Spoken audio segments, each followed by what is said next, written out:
¿Están viendo todos el cuadro que les he puesto? Sí, doctor, se ve. Sí, doctor.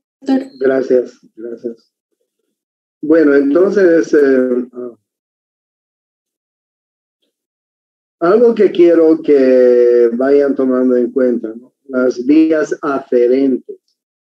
Aferentes son las vías sensitivas que llegan a la corteza cerebral, al lóbulo parietal, a la circunvolución postcentral. Ese es el centro de la sensibilidad, ¿ok? Desde la periferia llegan a través de diferentes vías hasta la corteza cerebral, ¿ok?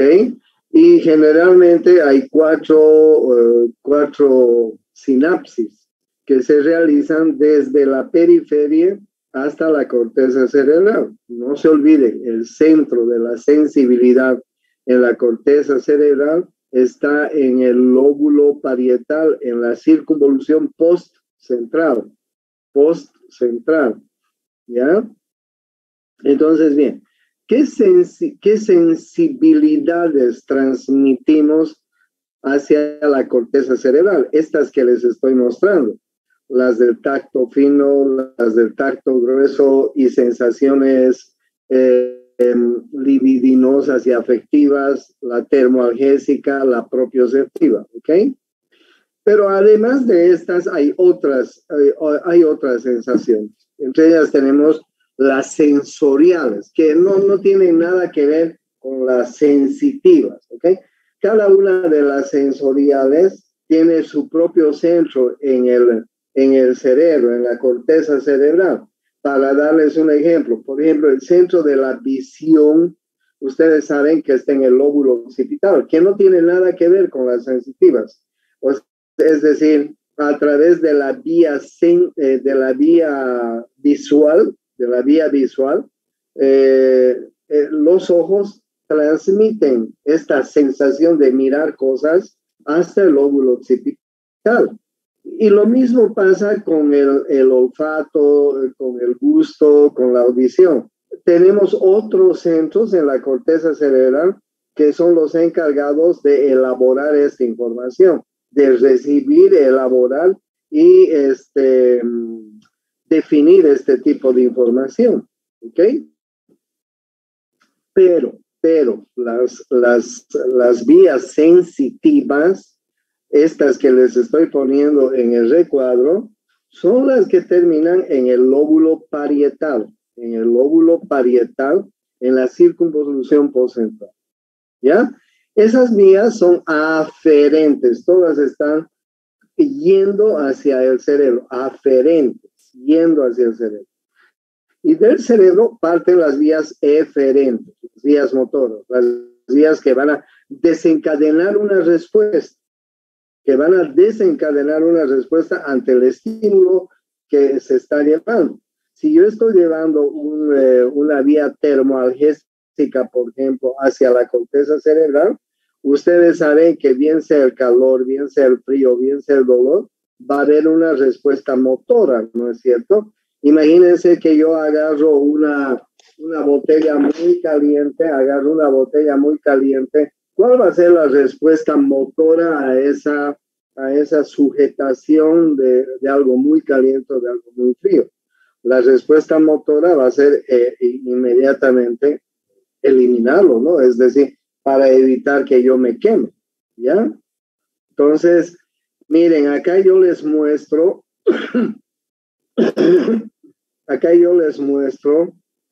los haces ascendentes, que por favor quiero que los tomen en cuenta, a ver si le sacan una foto si quieren a esta figura, y los haces descendentes, que vamos a ir viéndolos casi todos, ¿ok? O por lo menos los más importantes, ¿ya? Bien. Entonces, acuérdense muy bien de lo que les decía de las vías de conducción sensitiva. La del tacto fino discriminativo, que se encuentra generalmente en las manos, porque ¿con qué otra parte del cuerpo podemos hacer el tacto fino discriminativo? más que con los pulpejos de los dedos, ¿no es cierto? No podríamos hacer con otra parte del cuerpo más. Entonces, bien, estas terminaciones nerviosas se encuentran en los pulpejos de los dedos, ¿ya? Desde ahí se transmite hacia la primera neurona. La primera neurona no se la ha puesto acá, porque la primera neurona está en el ganglio espinal. Esa es la primera neurona, ¿ya? Y del ganglio espinal, que es la primera neurona para todos, miren, para todos, parten la sinapsis para la segunda neurona. Y es aquí donde van a variar las diferentes sensaciones.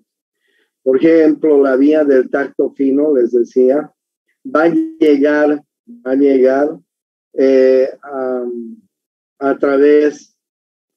a llegar a la segunda neurona, ¿sí? Por el núcleo de Gold y de Burdach, o cuneiforme, o el núcleo cuneiforme, que ya lo conocemos, ¿no es cierto? Entonces, ¿dónde está? Déjame mostrarles.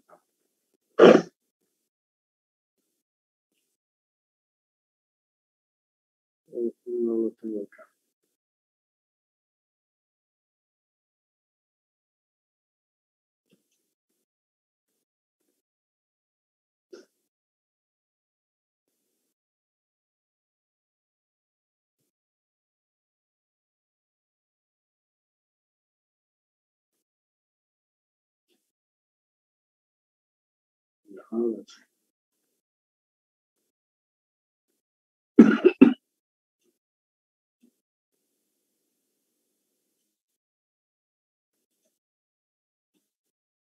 Ahora sí, esto les quería mostrar. Entonces, como les mostraba en esta figura, si quieren la aumento, si se me congela me avisan, la vía del tacto fino se encuentra en la periferia, en el pulpejo de los dedos. Desde ahí, estas terminaciones nerviosas transmiten esa sensación de tacto fino hacia el ganglio espinal, ¿ok? Un poquito antes de entrar a la médula espinal, ¿ok? Aquí hay una concentración de cuerpos neuronales, les decía, y este es el axón de esa neurona, de ese conjunto de neuronas. No vayan a creer que es una sola neurona, ¿no es cierto? Es un conjunto de neuronas. Y este es un conjunto de axones que forman terminaciones nerviosas. Quiero que me entiendan bien. Entonces, estas terminaciones nerviosas que tenemos en los pulpejos de los dedos, a través de los axones transmiten a la primera neurona que está en el ganglio espinal. Ahí están los cuerpos neuronales. Ahí están los cuerpos neuronales y estos cuerpos neuronales van a recibir esta sensación. Pero miren ustedes qué interesante. ¿Por dónde se va a entrar esa sensación a la médula espinal? Se va a entrar a la médula espinal por el asta posterior, para ir a la segunda neurona, por el asta posterior, por el cordón posterior, los haces grácil y cuneiforme, ustedes saben que hay en el cordón posterior, y a través de los haces grácil y cuneiforme van a subir hasta el bulbo raquídeo. En el bulbo raquídeo está la segunda neurona, o sea, el núcleo de Gold y de Burdach, así se llama, ¿ok? El núcleo de Gold. Entonces, miren ustedes qué haz utilizan desde el cordón posterior hasta la segunda neurona. Utilizan los haces cuneiforme y grácil, o si quieren de Gold y de Burdach, ¿ya? Bien, de la segunda neurona tienen que llegar a la tercera neurona, y la tercera neurona se encuentra en el tálamo, núcleo lateral ventral dorsal del tálamo, ¿ya? Miren, esto es médula, esto de aquí de celeste es médula, esto es bulbo, esto debe ser protuberancia, esto es tálamo, el diencéfalo, y esto es corteza cerebral, ¿ya?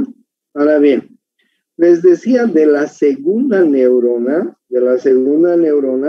tiene que alcanzar a la tercera neurona. Miren cómo las fibras nerviosas se entrecruzan al otro lado, aquí en el bulbo raquídeo. Se entrecruzan al otro lado y por el lado contralateral van a subir hasta el bulbo, hasta encontrarse con la tercera neurona.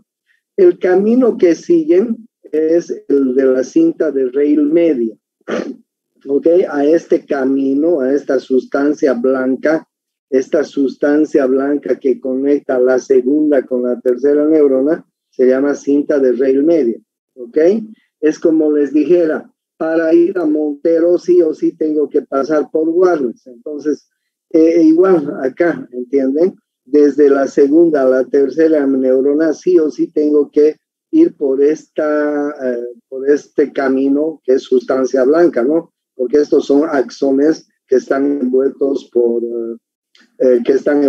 una envoltura. Acuérdense, la envoltura de los axones se llama vaina de mielina y por eso se llama sustancia blanca, ¿no es cierto? O sea, desde la segunda neurona hasta la tercera neurona se van a sinapsear por esta vía que se llama cinta de Rayleigh. Llegan al núcleo lateral ventral dorsal del tálamo y de la cinta de este núcleo van a ir a la corteza cerebral. En la corteza cerebral, lóbulo parietal, ¿sí? Esta es la corteza postcentral, porque aquí está el surco central, esto es postcentral. En el lenguaje cerebral, Brodmann clasificó la corteza cerebral por áreas. Y estas áreas se llaman área 1, 2 y 3 de Brodmann. ¿Ok? Ahí es donde definitivamente termina la vía del tacto fino, discriminativo, detallado. ¿Ya? ¿Entiende? ¿Tienen alguna duda de esta vía? ¿Tienen algo que no estén entendiendo o están entendiendo bien? Necesito que me digan si están entendiendo bien, para que no haya problemas. Porque si entienden bien, vamos a seguir avanzando. ¿Ok? Entonces, miren ustedes cómo la médula espinal se va a comunicar con los centros más superiores. Aquí están viendo ustedes médula espinal, aquí ustedes están viendo bulbo raquídeo, aquí ustedes están viendo protuberancia, aquí ustedes están viendo diencéfalo, entre ellos el tálamo, y más arriba están viendo la corteza cerebral. O sea, de esa manera se comunica la vía del tacto fino. No se olviden, el haz de Gol y de Burdach o grácil cuneiforme y la cinta de rail media. Y desde la tercera neurona hasta la cuarta neurona utilizan el camino del brazo posterior de la cápsula interna. Todo esto, cápsula interna, cinta de rail media, el haz de Gol y de Burdach es sustancia blanca, chicos. Es sustancia blanca. Es decir, axones envueltos por la vaina de mielina que conforman la sustancia blanca. Acuérdense dónde estaba la sustancia blanca en la médula, estaba hacia afuera, ¿no? Entonces, esto es sustancia blanca. Este trayecto de la sustancia blanca le han llamado los haces de Gol o de Burdach o grácil y cuneiforme. Esta sustancia blanca entre el bulbo raquídeo y el diencéfalo la han llamado cinta de rail media y esta otra la han llamado la cápsula interna, ¿ya? Bien, esa es la vía del tacto grueso. No, esa es la vía del tacto fino. La vía del tacto grueso, miren ustedes, cambia ya un poco, desde la periferia, pero además tengan en cuenta, tacto grueso, no discriminado, también lleva matices afectivos y sensaciones libidinas.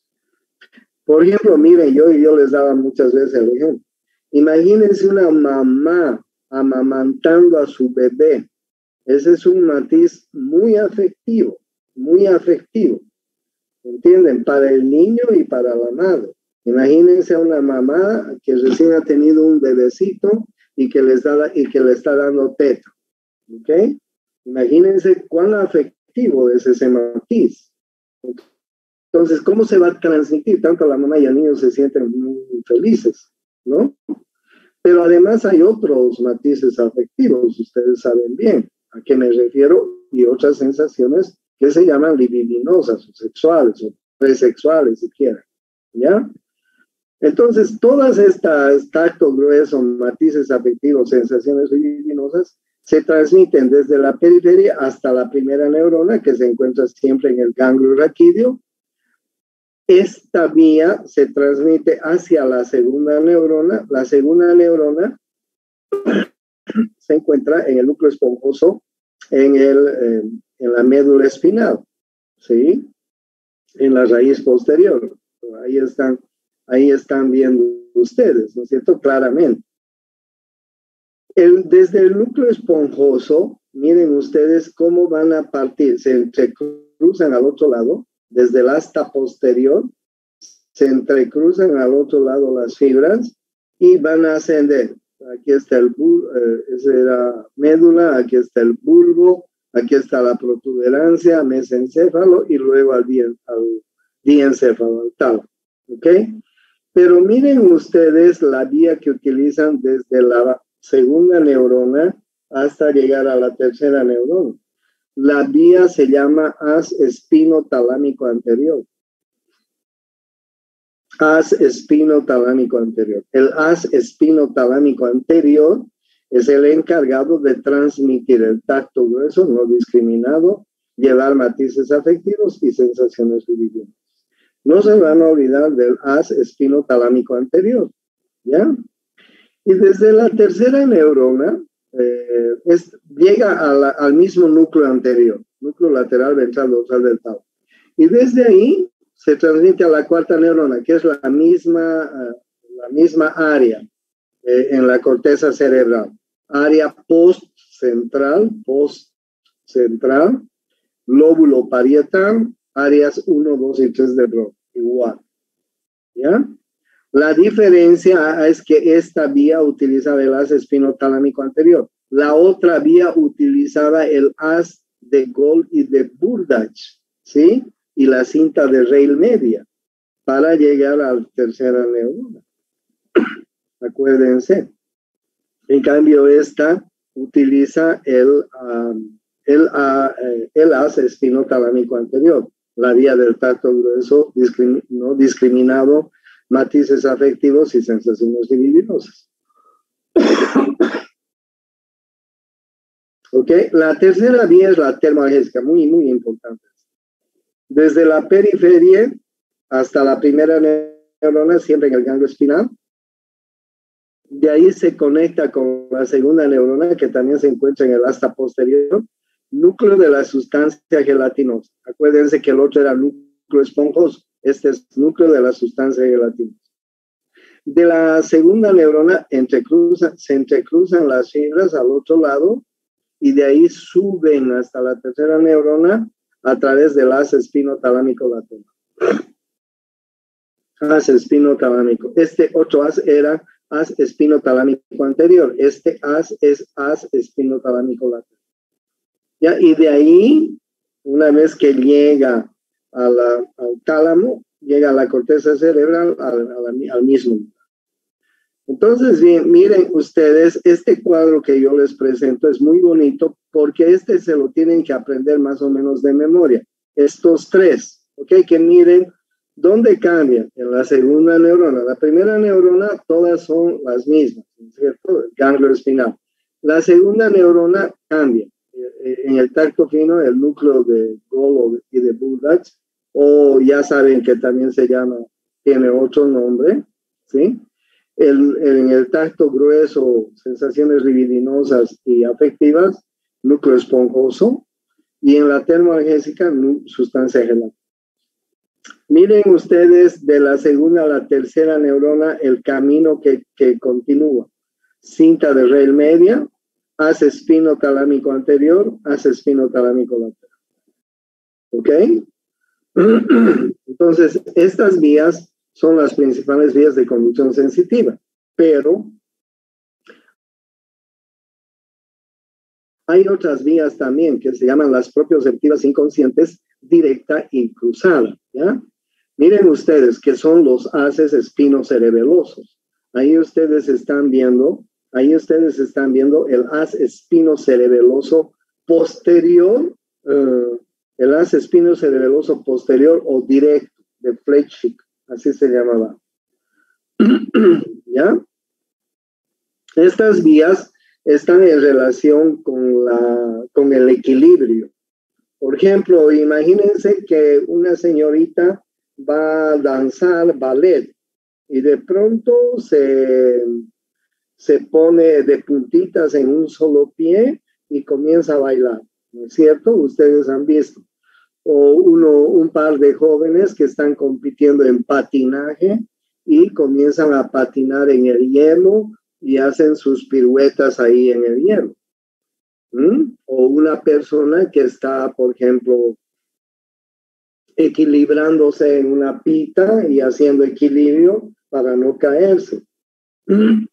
O finalmente, un jugador de fútbol que hace una pirueta en el fútbol, una chilena, un gol de media vuelta, en fin, y no pierden el equilibrio, ¿ok? Entonces, hay muchas manifestaciones que nosotros hacemos en el diario vivir que están en relación con el equilibrio, con actitudes en las que interviene el equilibrio, como pararse en un pie. ¿Sí? Han jugado tuja todos alguna vez cuando eran niños, ¿no es cierto? Es decir, no perdíamos el equilibrio, ¿no es así? Entonces somos capaces de mantener en ciertas, ¿ok? Cuando tú te paras, por ejemplo, te incorporas, en este momento estás sentado. Si te incorporas, no te vas a caer. Si te sientas, no te vas a caer, ¿no? Todas estas sensaciones están en relación con los haces espinocerebelosos. El haz espinocerebeloso posterior o directo, ¿sí? Que miren lo que utiliza. Este haz espinocerebeloso va a utilizar el cerebelo, ¿ok? Miren, desde la periferia llega la primera neurona que siempre se encuentra en el ganglio espinal. De la primera neurona van a ir al asta posterior de la médula espinal, que se encuentra en el núcleo de Clark-Stilling, así se llama, ya en la médula. De la médula espinal, del núcleo de Clark-Stilling, va a ir hacia la tercera y cuarta neurona, que se encuentran en el cerebelo. ¿Cómo van a llegar a la tercera neurona? Van desde la médula, llegan al bulbo,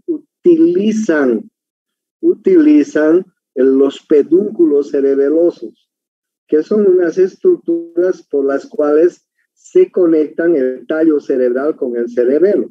Aquí está el pedúnculo cerebeloso inferior, llega al cerebelo, ahí ustedes están viendo que llega a la tercera neurona, al arquicerebelo vermicular, que es un núcleo del cerebelo, que lo veremos cuando llevemos cerebelo. De ahí llega a la cuarta neurona, ya que son los núcleos globoso y emboliforme del cerebelo. Y después de hacer conexiones con el cerebelo, con los núcleos del cerebelo, por el pedúnculo cerebeloso superior va a llegar al diencéfalo, núcleo lateral ventral medial del tálamo, y desde el diencéfalo va a llegar al área 4 y 6 de Brodmann, en la corteza cerebral precentral. Este es lóbulo frontal ya. Miren, área 4 y 6 de Brodmann, lóbulo frontal, precentral. Entonces, esta vía propioceptiva inconsciente directa se transmite a través de 6 sinapsis, ¿ya? Es muy, muy importante que ustedes tengan este concepto. No necesito que se aprendan de memoria, no creo que nadie les pregunte la vía propioceptiva inconsciente directa del haz espinocerebeloso, pero sepan ustedes que hay algunas sensaciones que percibimos o de lo contrario que brindamos en nuestro diario vivir que necesitan del equilibrio. Y para eso estas conexiones van a tener que llegar al cerebro. Por eso se llama el haz espinocerebeloso posterior directo o de Fletcher, ¿ya? Que llega de la primera neurona hasta posterior al núcleo de Clark-Stilling en la médula. Desde ahí llega al bulbo, del bulbo se va a ir a través del pedúnculo cerebeloso inferior a conectarse con los núcleos del cerebelo, el arquicerebelo vermicular y el núcleo globoso y hemoliforme, y por el pedúnculo cerebeloso superior va a llegar a niveles más superiores, este debe ser el mesencéfalo. En el mesencéfalo hace sinapsis con el núcleo rojo, muy importante, y de ahí llega al tálamo, al núcleo lateral ventral medial del tálamo. Desde ahí se conecta al cerebro. ¿Ok? Bien, esa es la vía propioceptiva inconsciente directa. Hay otra vía que se llama propioceptiva inconsciente cruzada, que de la misma manera van a utilizar el cerebelo para mantener, ¿no? Estas vías. Vamos a ir hablando después, no quiero emborracharles mucho, vamos a ir hablando después de estas vías espinocerebelosas. Cuando lleguemos al cerebelo voy a volver a repetir para que terminen de entender. ¿Está bien? Bien. Este es un sistema de fibras ascendentes de la médula espinal. Este cuadrito es bonito. Por favor, si ustedes pueden sacarle una fotito a este cuadro, donde más o menos les dan el nombre de cada uno, la función, el origen, las terminaciones y la ubicación en la médula espinal, para que más o menos se den cuenta, ¿ya? Sistema del cordón dorsal, esto es grácil y cuneiforme, ¿no? La función tacto fino, propiocepción, discriminación entre dos puntos. ¿Dónde se origina este sistema del cordón dorsal? Grácil y cuneiforme. Se origina en la piel, en las articulaciones, en los tendones. Miren, tacto fino, propiocepción, discriminación entre dos puntos. Terminación, termina en los núcleos de los cordones posteriores, en el bulbo raquídeo. Neuronas de segundo orden tienen proyección al tálamo contralateral, se entrecruzan, y la ubicación en la médula espinal es el cordón dorsal. Y así sucesivamente.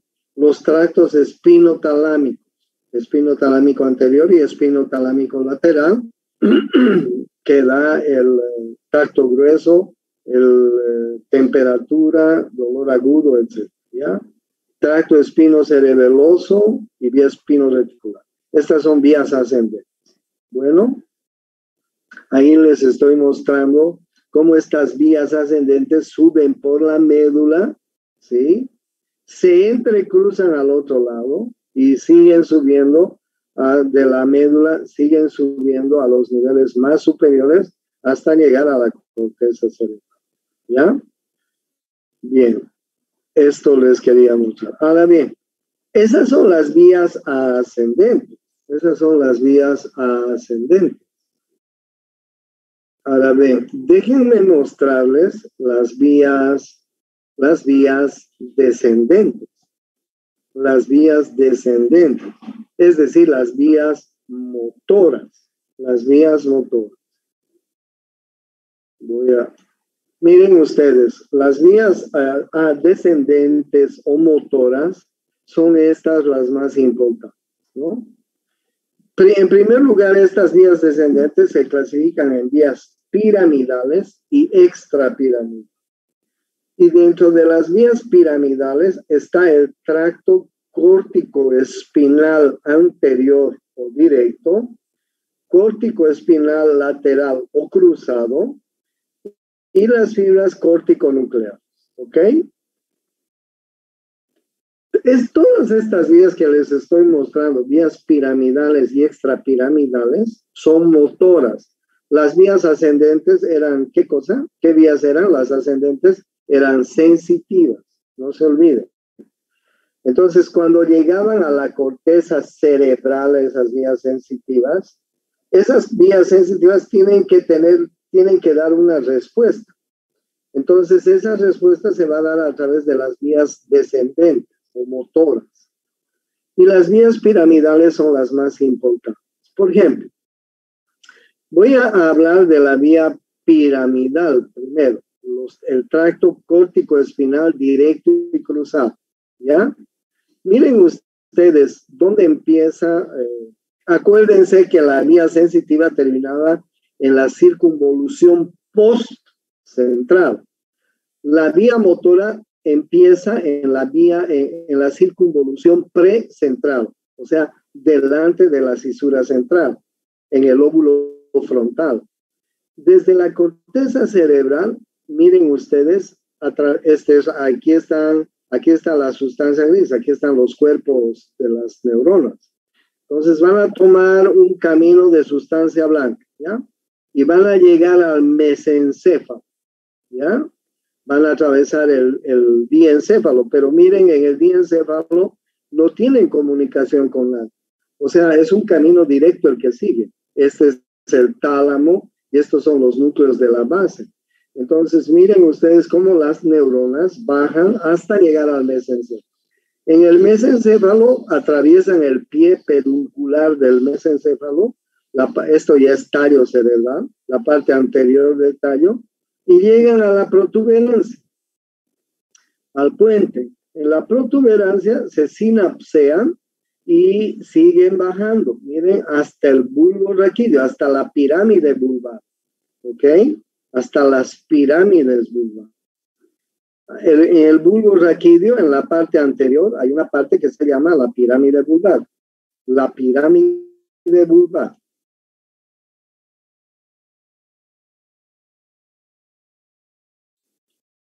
Perdón. Entonces, bien, miren, se llega a la pirámide vulvar, llegando a la pirámide vulvar, en el bulbo raquídeo, y aquí pasa una cosa, chicos. Las fibras musculares, un 10% va a seguir directo hasta la médula espinal. Y otras, el 90% se van a entrecruzar, se van a decusar. ¿Ok? Se van a decusar, el 90%. Por eso es que la vía que sigue, las fibras nerviosas que siguen el camino directo, se llama vía córtico-espinal directa. ¿Ya? Directo. Acuérdense, córtico-espinal anterior o directo. ¿Listo? Anterior o directo. Y el 90% de las fibras se entrecruzan al otro lado. Y a esta vía se va a llamar vía córtico-espinal lateral o cruzada. Miren ustedes. Qué interesante. Ahora bien, ¿cuál es la importancia de esto? Ustedes deben saber muy bien que si yo tuviera, por ejemplo, una hemorragia cerebral en el hemisferio derecho, en mi cerebro, imagínense que me ha sangrado por la hipertensión que tengo, me ha sangrado una arteria y se me ha producido una hemorragia cerebral masiva en mi hemisferio cerebral derecho. Voy a tener una secuela, voy a tener una hemiplegia. ¿En qué lado? ¿En qué lado voy a tener la hemiplegia? ¿En el lado derecho o en el lado izquierdo? En el izquierdo. En el izquierdo. ¿Por qué razón? Porque la mayor parte de las fibras motoras que están bajando hacia la médula, en el bulbo raquídeo se entrecruzan. El 90% de las fibras se entrecruzan. ¿Entienden? Solo el 10% bajan directamente. ¿Entienden? Entonces, aquí en el bulbo raquídeo es muy importante el entrecruzamiento vulvar que hay de las fibras motoras. ¿Ya?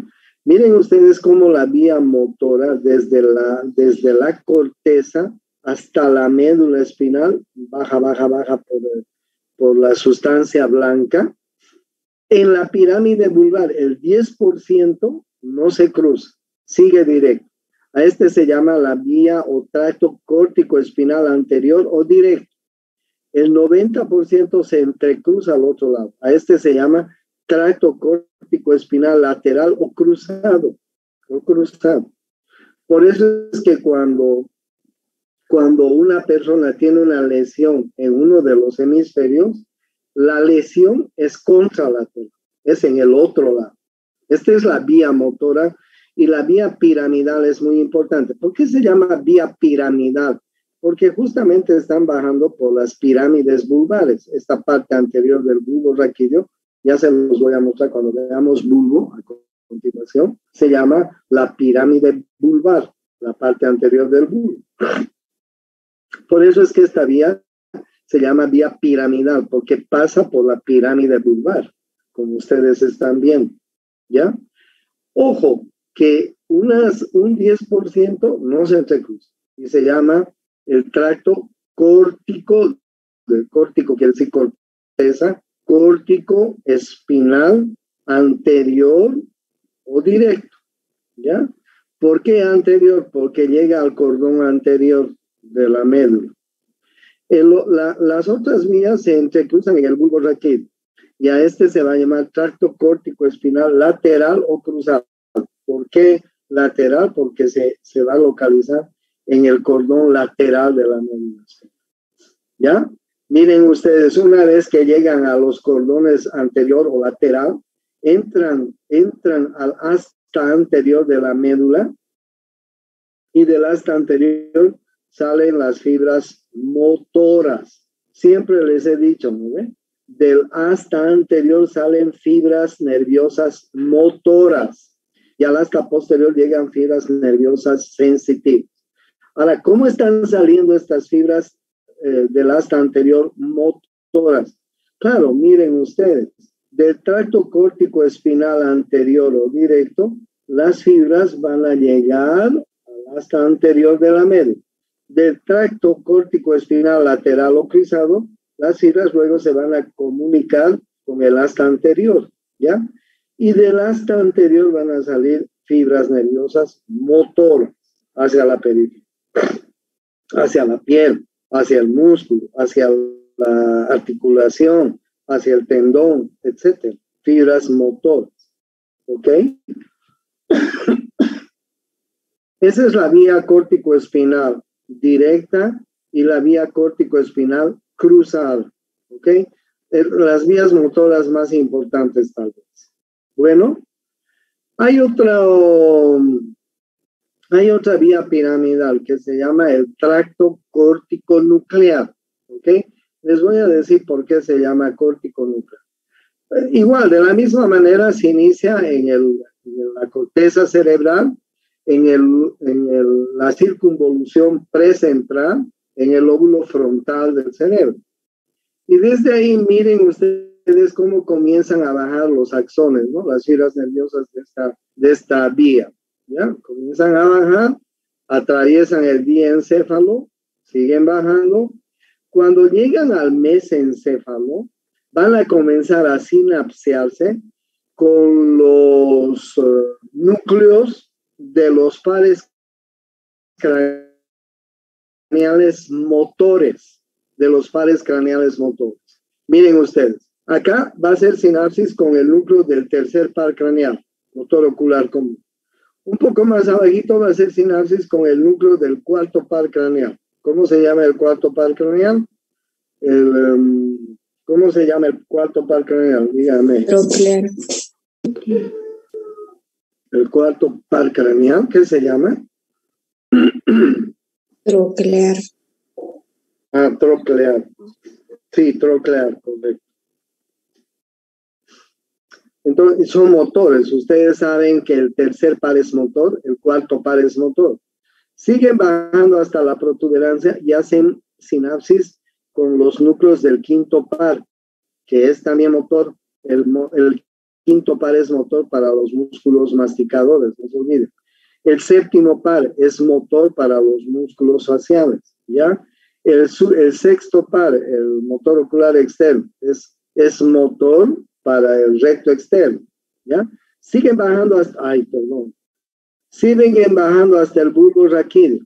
En el bulbo raquídeo hacen sinapsis con los núcleos del decimosegundo par, el hipogloso mayor, que es motor, y hacen sinapsis con los núcleos del 11º par craneal, que también es motor, ¿ok? Entonces, miren ustedes cómo la vía córtico-nuclear, al estar bajando hacia la médula espinal, ha hecho sinapsis con todos los núcleos motores de los pares craneales, con todos los núcleos motores, ¿ok? Tercer par, cuarto par, quinto par, séptimo par, sexto par, 12º par, 10º par, ¿ok? Por eso se llama vía o tracto córtico-nuclear. Córtico, desde la corteza, hacia los núcleos que tenemos en el tallo cerebral. En el tallo cerebral tenemos los núcleos principales de los pares craneales: mesencéfalo, protuberancia y bulbo raquídeo. Entonces, al bajar esta vía, hacen sinapsis con los núcleos motores de los pares craneales. Por eso se llama tracto córtico nuclear. ¿Ya? ¿Tienen alguna duda? Ahora bien, hay otras vías descendentes que se llaman extrapiramidales. Extrapiramidales. Las más importantes son las piramidales: el haz córtico-espinal anterior directo, el haz córtico-espinal lateral cruzado, las fibras córtico-nucleares que acabo de hablarles, ¿ok? Y de ahí vienen las vías extrapiramidales. Las vías extrapiramidales, ¿ok? A ver, entre las vías extrapiramidales tenemos, por ejemplo, el tracto rubroespinal y tectoespinal. Es decir, son vías que se originan en el núcleo rojo del mesencéfalo y en el techo del mesencéfalo. Por eso se llama rubroespinal y tectoespinal, ¿ya? Es decir, desde el núcleo rojo y desde el techo, tectum del mesencéfalo, van a seguir hasta la médula espinal, ¿ya? Estas vías son muy importantes porque además tienen que ver con la coordinación en los movimientos motores, ¿ok? Por ejemplo, miren ustedes, si yo les digo a ustedes que agarren con la punta del dedo la nariz, ¿lo podrían hacer? ¿Lo podrían hacer? ¿Agarrarse con la punta del dedo la nariz? Sí podrían, ¿no es cierto? Pero en ciertas circunstancias patológicas, hay gente que se enferma que ya no puede hacer esta maniobra, ¿ok? No coincide el movimiento de tocarse la punta del dedo. O si yo te digo, por favor, agarra esta copa de agua y servite, ¿ya? Agarran de mala forma la copa de agua y se sirven, o sea, no se llevan hacia la boca, se llevan hacia otro lado, ¿entienden? ¿Por qué? Porque acá en el techo del mesencéfalo y en el núcleo rojo se va a generar la coordinación de la motricidad, ¿entiendes? Cuando tú agarras un vaso de agua, un vaso de cerveza y decimos salud seco, nos llevamos a la boca, ¿no? No nos llevamos a la oreja, ni nos llevamos a la nariz, nos llevamos a la boca y ya. Pero en ciertas lesiones, en ciertas enfermedades, las personas no pueden coincidir, no pueden hacer esa coincidencia. No agarran el vaso y se llevan a la boca, sino debido a la patología. Eso sucede, por ejemplo, en los pacientes que tienen un temblor fino. Ustedes han visto los pacientes que tienen un temblor fino, ¿cómo se llama esa enfermedad? En el Parkinson. En los inicios, en el Parkinson, los pacientes no pueden coincidir sus acciones motoras porque la vía extrapiramidal les está fallando, ¿ok? Entonces, la vía, el tracto rubroespinal se inicia en el núcleo rojo. Vamos a ver después qué es el núcleo rojo y en el tectum del mesencéfalo. Vamos a ver qué es el núcleo rojo y el techo del mesencéfalo para que ustedes terminen de comprender muy bien esta vía, ¿ya?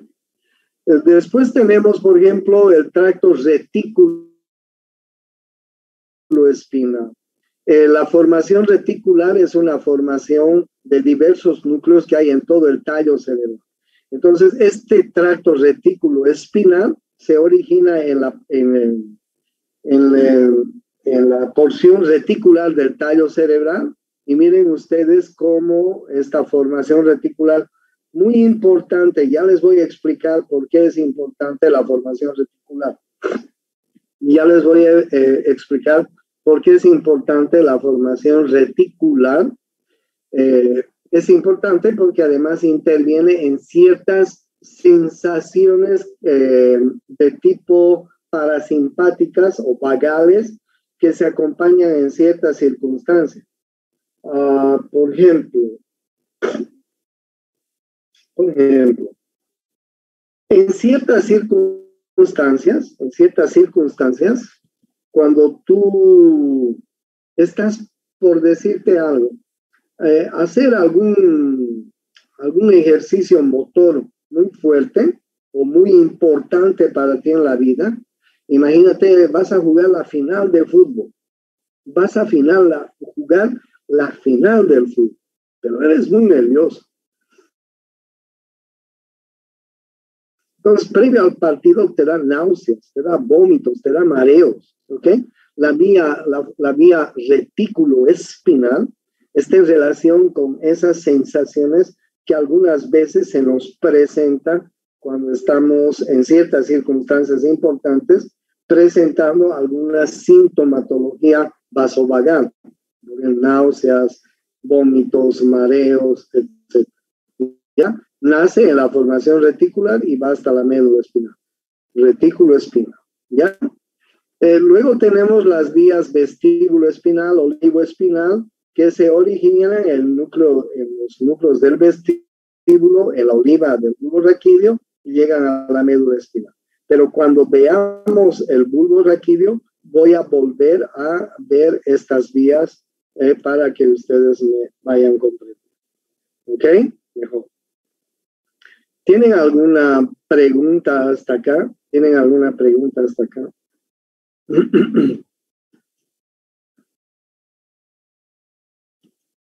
Okay. Déjenme buscar algo.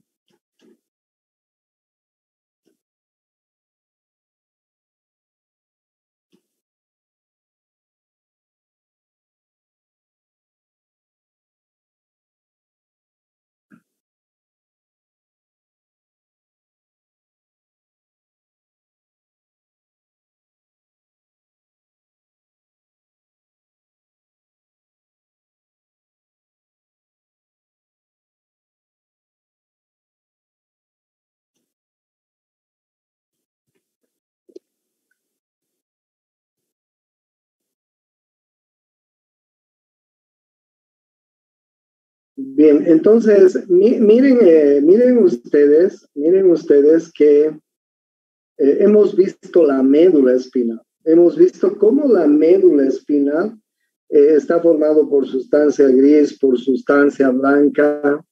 En la sustancia gris está laminada, tiene láminas de Rexted, tiene núcleos particulares en la sustancia gris. Y en la sustancia blanca hemos visto cómo hay cordones anteriores, laterales y posteriores. Estos cordones anteriores, laterales y posteriores se caracterizan por formar las vías ascendentes y las vías descendentes. Las vías ascendentes son vías sensitivas que llevan diferentes tipos de sensaciones hasta la corteza sensitiva que se encuentra en la circunvolución postcentral. Y las vías motoras desde la corteza cerebral bajan a través de los diferentes cordones que encontramos en la médula espinal, ¿ya? Ahí tenemos, por ejemplo, las vías piramidales y las vías extrapiramidales, de las cuales les he hablado. Entonces, estas son las características de la médula espinal.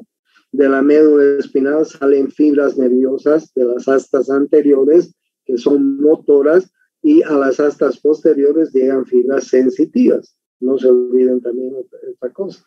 No se olviden que la vía piramidal cruzada es una de las más importantes. A nivel del bulbo se produce un entrecruzamiento de las fibras. Por eso es que predominantemente en los que manejamos la mano derecha y el pie derecho, nos comanda el hemisferio cerebral izquierdo, porque las vías motoras que están bajando desde el cerebro, desde la corteza hacia la médula, se entrecruzan a nivel del bulbo raquídeo. Por eso es que los que manejamos la mano derecha y el pie derecho, los diestros, estamos comandados por el hemisferio derecho, hemisferio cerebral derecho. En cambio, los zurdos, los que manejan la mano izquierda y el pie izquierdo, están comandados por el hemisferio derecho. ¿Por qué es así? Porque a nivel del bulbo, las fibras piramidales se entrecruzan, hay un entrecruzamiento de las fibras, ¿ya? Entonces, esto es lo interesante de estas vías. Las vamos a volver a repasar cuando estemos entendiendo el resto de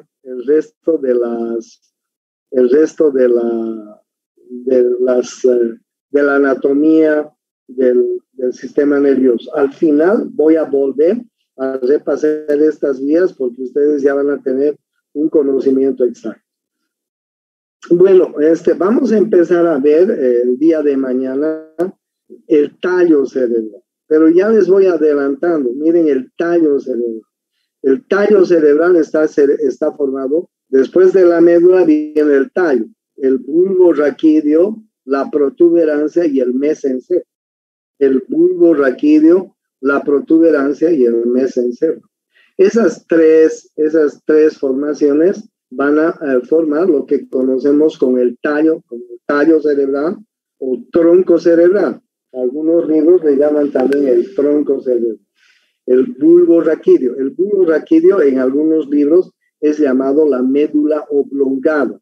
El puente, en la mayoría de los libros, es conocido como la protuberancia.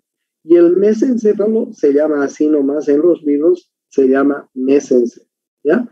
Entonces, mesencéfalo, protuberancia y bulbo raquídeo.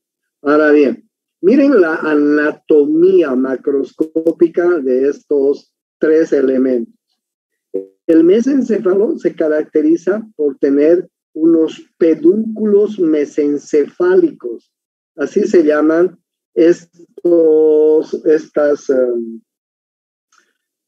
parecen unas columnas, las columnas que soportan un edificio. Ustedes han entrado alguna vez al parqueo de algún edificio que está en el sótano y ustedes van a ver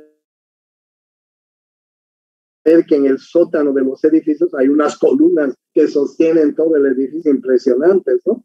Unas columnas de cemento. Igual, los pedúnculos mesencefálicos parecería que estuvieran sosteniendo por encima el cerebro, porque encima del mesencéfalo nosotros vamos a ver el cerebro.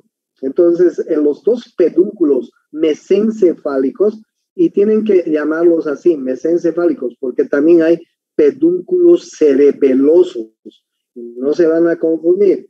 Cuando hablo de pedúnculos, de estos pedúnculos, me estoy refiriendo al mesencéfalo.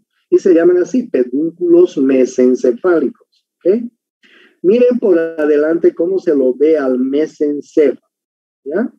Miren por atrás cómo se lo ve al mesencéfalo.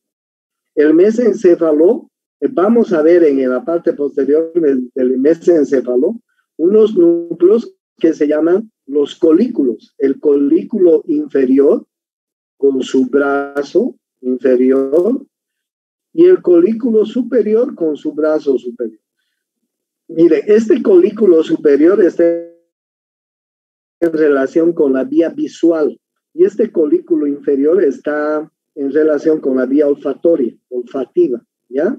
Colículo inferior, colículo superior. Aquí están los dos colículos superiores y los dos colículos inferiores.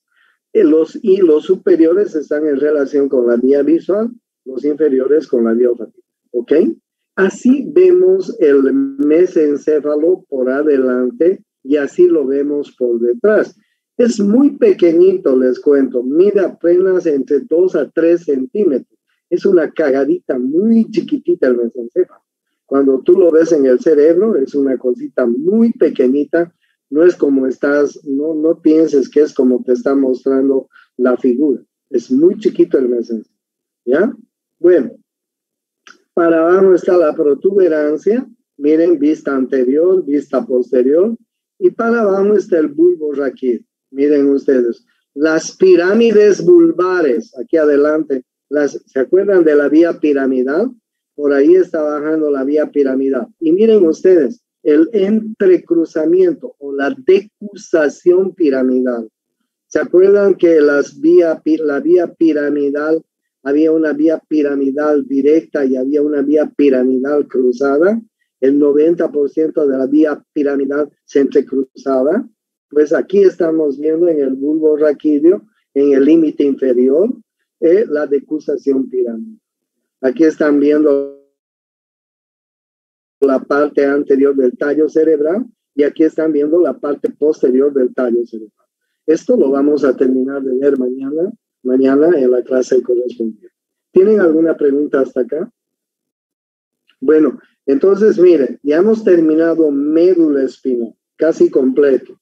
Pero vamos a volver a repasar las vías ascendentes y descendentes cuando terminemos de conocer todo el sistema nervioso, ¿ya? Para que ahí terminemos de comprender correctamente cómo habían estado formadas la vía ascendente y descendente. Ahorita un poco chino para ustedes, pero vamos a volver a repasar cuando llevemos tallo, cuando llevemos cerebelo, cuando llevemos diencéfalo, ¿ok? Cuando llevemos cerebro. Entonces, vamos a volver a las vías ascendentes y descendentes y ahí ustedes van a completar su formación. ¿Listo?